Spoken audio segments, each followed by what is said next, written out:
The Routemaster was so loved that when Transport for London tried to retire it, the public revolted. The mayor who killed it lost his job over it. A bus. People rioted over a bus. But the Routemaster was not just a bus. It was London. The coziest British buses ever built were not the most modern, not the fastest, and not the most efficient. They were the warmest, the most characterful, and the most loved. The bus at number 1 on this list was so cozy that passengers would stay on past their stop just to enjoy the ride. 5 buses, 5 different definitions of warmth, and only one was the coziest. Let us count them down. Number 5, the Bristol Lodekka. Bristol, 1949. The Lodekka was revolutionary because it was the first British bus with a flat floor. Every previous double-decker had a step in the aisle, caused by the transmission shaft running under the floor, and passengers had to climb over it. The Lodekka, designed by Bristol Commercial Vehicles, dropped the engine sideways and lowered the floor, creating a flat, step-free aisle that made the bus easier, safer, and more comfortable to board and move around in. The Lodekka was powered by a Gardner 5- or 6-cylinder diesel engine, producing between 90 and 150 horsepower. The engines were legendary for their smoothness and their quiet operation, and the Gardner diesel, idling at low revolutions, produced a gentle rumble that passengers found soothing. The Lodekka also had better heating than previous buses, with warm air ducted from the engine into the saloon, and the seats were upholstered in moquette, a thick woven fabric that was warm to the touch and durable enough to last decades. The Bristol Lodekka also had a quirk that passengers loved. Because the floor was lower and flatter than any previous bus, the ride felt more stable.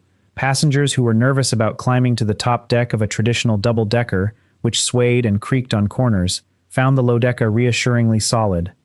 The low center of gravity, combined with the smooth-running Gardner engine, gave the bus a gliding quality that was a world away from the harsh, bouncy ride of older buses. Conductors, who worked on the platform collecting tickets, also appreciated the Lodekka because the flat floor made it easier to move through the bus without tripping.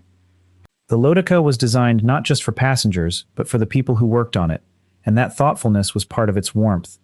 The Lodekka served British towns and cities from the 50s through the 80s, and for many passengers, it was the first bus that felt genuinely comfortable.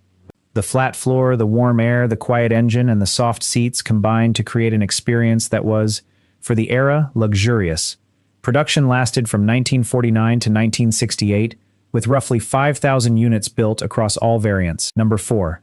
The AEC Routemaster, Southall, 1956.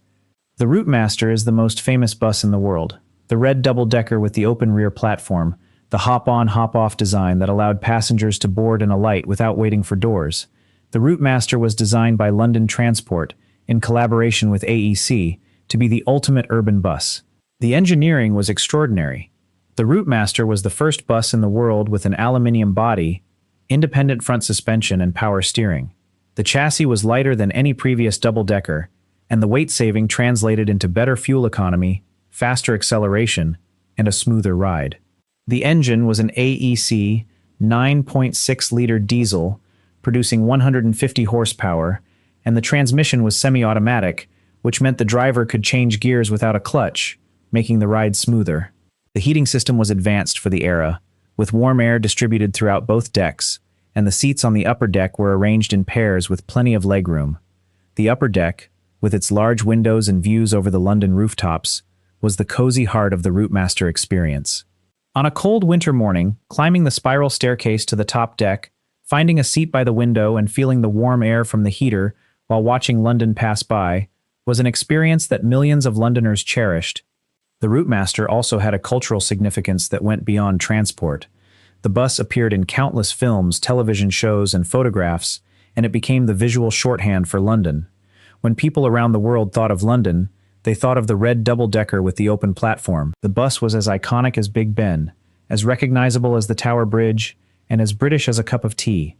The open rear platform, which allowed passengers to hop on and off at traffic lights, was both a safety hazard and a symbol of freedom. There was something uniquely British about a public transport system that trusted passengers enough to let them board a moving vehicle. The platform conductor, with his ticket machine and his cheerful banter, was a character in the daily drama of London life. The Routemaster was not just a bus. It was a stage, and every journey was a performance.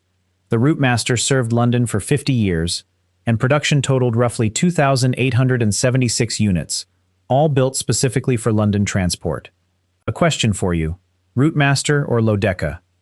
Write just the name in the comments. Both were warm, both were British, only one was your favorite. Number 3. The Leyland Atlantean. Leyland, 1958. The Atlantean was the first production front-engine, rear-entrance double-decker in Britain, and it changed the industry. By moving the engine to the rear, Leyland eliminated the engine tunnel that ran through the floor of every previous bus, allowing a completely flat floor and a lower overall height. The Atlantean was lower than any previous double-decker, which meant it could pass under low bridges that had been impassable for decades. The lower height also gave the bus a lower center of gravity, improving stability and ride quality. The engine was a Gardner 6-cylinder diesel, producing 150 horsepower, mounted transversely at the rear. The rear mounting meant that the noise and vibration of the engine were behind the passengers, and the saloon was quieter than any previous British bus. The heating was also improved, with the rear engine location allowing a more efficient heating system that kept the entire bus warm even on the coldest days. The Atlantean was adopted by bus operators across Britain, and the design became the standard for British double-deckers for the next 40 years. The Atlantean also democratized double-decker travel. Before the Atlantean, double-deckers were expensive to operate, and many smaller towns could not afford them. The Atlantean, with its efficient rear engine and its lower maintenance costs, made double-decker operation viable for smaller operators, and the bus spread to towns and cities that had never had double-deckers before. For passengers in those towns, the Atlantean was their first experience of a warm, quiet, modern double-decker, and the memory of riding the top deck for the first time, watching the town from above, stayed with them for life. Every modern double-decker on British roads today is descended from the Atlantean layout. Production totaled roughly 15,000 units across all variants, and the Atlantean served British cities from the late 50s through the 90s. Number 2. The Bristol VR. Bristol, 1967. The VR, which stood for vertical rear, was the Bristol response to the Atlantean, and it refined the rear engine concept to a new level of comfort. The VR was powered by a Gardner 6-cylinder diesel producing 150 horsepower, and the ride quality was widely regarded as the best of any British double-decker. The VR had softer suspension than the Atlantean, with air suspension on later models, and the effect on passenger comfort was transformative. The bus floated over potholes and speed bumps that would jolt passengers on older buses, and the smooth ride, combined with the warm heating and the quiet rear engine, created an environment that passengers genuinely enjoyed. The VR also had wider doors and a more spacious lower saloon than the Atlantean, making the bus feel less cramped. The seats were upholstered in thick moquette, with high backs and headrests on later versions, and the upper deck, with its panoramic windows and warm air, was a cozy sanctuary on winter mornings. The Bristol VR also had one of the most devoted followings of any British bus. Bus enthusiasts, a passionate and knowledgeable community, consistently rate the VR as the best British double-decker of the rear-engine era. The reasons are subjective but real. The VR felt right. The ride was smooth, the engine note was pleasant, the interior was spacious, and the bus had a solidity that the Atlantean lacked. The VR was built by engineers who cared about the passenger experience, and that care showed in every detail, from the positioning of the handrails to the angle of the seat backs. The VR is the bus that enthusiasts remember with genuine affection, and the ones that survive are preserved with a devotion that borders on the religious. The VR served British towns and cities from the late 60s through the 2000s, and many passengers who rode both the VR and the Atlantean preferred the VR for its superior comfort. Production totaled roughly 3,000 units, all built for British operators. Number 1. The Leyland Titan TN. Leyland, 1975. The Titan TN is the coziest British bus ever built, and the reason is not obvious. The Titan was not the most technologically advanced bus, and it was not the most beautiful. But it had one feature that no other British bus had, and that feature made it unforgettable: the heating system. The Titan TN had a heating system that was so effective, so generous, so powerful, that passengers would ride the bus in winter with their coats off. The warm air was ducted throughout the bus, both decks from front to back, and the temperature on the upper deck on a cold January morning was genuinely comfortable. Passengers who rode the Titan in winter remember the warmth. They remember stepping onto the bus from the freezing street and feeling the warm air envelop them. They remember the seats, upholstered in thick fabric, absorbing the heat and becoming warm to the touch. They remember the upper deck, with its large windows steaming up from the warmth inside and the cold outside, creating a cocoon of comfort while the city passed by in the gray winter light.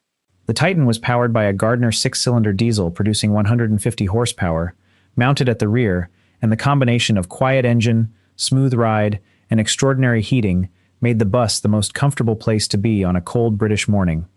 The Titan served London transport from the late 70s through the 2000s, and production totaled roughly 1,000 units. The Titan also had an unexpected legacy. When London Transport retired the Titans in the 2000s, replacing them with modern low-floor buses, the passenger reaction was overwhelmingly negative. The new buses were more accessible, more fuel-efficient, and easier for wheelchair users, which was important and necessary, but the heating was worse, the seats were harder, and the ride was harsher. Passengers who had ridden Titans for decades complained that the new buses were cold, uncomfortable, and characterless. The complaints were so persistent that Transport for London commissioned studies on passenger comfort, and the studies confirmed what passengers already knew. The Titans were warmer. The legacy of the Titan is the reminder that comfort is not just a specification on a data sheet. It is a feeling, and the feeling matters. Today, the Titans are mostly retired, replaced by modern buses that are more efficient, but, according to the passengers who remember, nowhere near as cozy. 5 buses. 5 definitions of warmth. We started with the Bristol Lodekka, the first flat-floor bus with warm air heating. Then the AEC Routemaster, the most famous bus in the world and the cozy top deck that defined London. Next, the Leyland Atlantean, the rear-engine revolution that quieted the saloon. Then the Bristol VR, the smoothest riding British double-decker. And finally, the Leyland Titan, the bus so warm that passengers rode in shirt sleeves in January. The surprising thing about this list is that the Coziest bus was not the most famous. The Routemaster gets all the glory, but the Titan, with its extraordinary heating and its cocoon-like warmth, was the bus that passengers actually looked forward to riding on a cold morning. The British bus was the great leveler. Rich and poor, young and old, worker and pensioner, all rode the same bus, sat in the same seats, and breathed the same warm air. The bus was the shared living room of the British High Street, the place where strangers sat side by side, where the conductor knew the regulars by name, and where the rhythm of the route was as familiar as the ticking of a clock. The buses on this list were more than vehicles. They were community spaces, and the warmth they provided was not just physical, it was social. The warm bus on a cold morning, with its familiar faces and its gentle engine note, was one of the small comforts that made British life livable. These buses were more than transport. They were sanctuaries. They were warm places in a cold city, moving rooms that took you to work, to the shops, to the cinema, and back home. They meant not standing in the rain. They meant not shivering at the bus stop. They meant that 15 minutes of your day, between home and work, was spent in genuine comfort. Which of these 5 buses would you want to ride on a cold January morning? Lodekka, Routemaster, Atlantean, VR, or Titan? Write just the name in the comments. If you enjoyed this journey through British buses, leave a like and subscribe. And tell us what you want us to take apart next. British motorcycles, British cars, British tractors, or something else entirely.